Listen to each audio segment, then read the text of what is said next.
जानेवारीमध्ये उपप्रादेशिक परिवहन कार्यालय नंदुरबार यांच्यातर्फे रस्ता सुरक्षा अभियान राबवणे चालू आहे।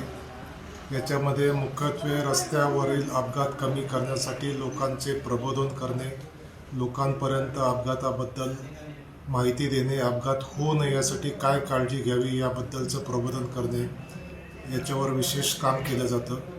तरीही आपल्या नंदुरबार जिल्ह्यामध्ये अपघातांचं प्रमाण दिवसेंदिवस वाढत आहे, ही खूप काळजीची गोष्ट आहे। त्यासाठी अपघात कमी करण्यासाठी आम्ही मुख्यत्वे सर्व नंदुरबारवासियांना आवाहन करू इच्छितो की नंदुरबार जिल्ह्यातील अपघात कमी करण्यासाठी मुख्यत्वे 4 गोष्टींचे जरी आपण पालन केले तरी अपघात खूप मोठ्या प्रमाणावर कमी होऊ शकतात। पहिली गोष्ट म्हणजे 2 व्हीलर चालवताना आपण हेल्मेट घातलं पाहिजे। ISI स्टँडर्डचं हेल्मेट पाहिजे आणि त्याची ही खालची क्लिप इथे फिक्स बसलेली पाहिजे।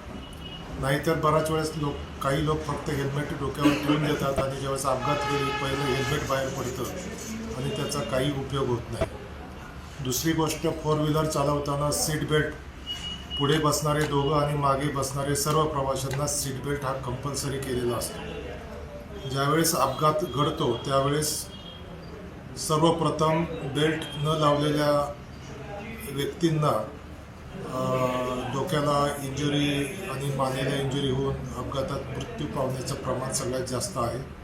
त्यासाठी गाडीत बसणाऱ्या सर्व प्रवाशांनी, 4 व्हीलरमध्ये प्रवास करणाऱ्या प्रवाशांनी सीटबेल्ट लावणं कंपल्सरी आहे। तिसरी गोष्ट आहे दारू पिऊन वाहन चालवणे। यामुळेही बऱ्याच वेळेस दारू पिऊन वाहन चालवण्यामुळे आपलं वाहनावर कंट्रोल राहत नाही आणि त्यामुळे अपघात होण्याची शक्यता खूप मोठ्या प्रमाणावर असते। आणि चौथं आहे वाहनाचा वेग। बऱ्याच वेळेस तरुण मुलं गाडी चालवताना त्यांचं वाहनावर कंट्रोल राहत नाही आणि अशा वेळेस अपघात खूप मोठ्या प्रमाणावर होत असतात। तरीही अपघात कमी करण्यासाठी आम्ही आता खूप मोठ्या प्रमाणावर हेल्मेट सक्ती आणि हेल्मेट घालण्याची मोहीम राबवत आहोत।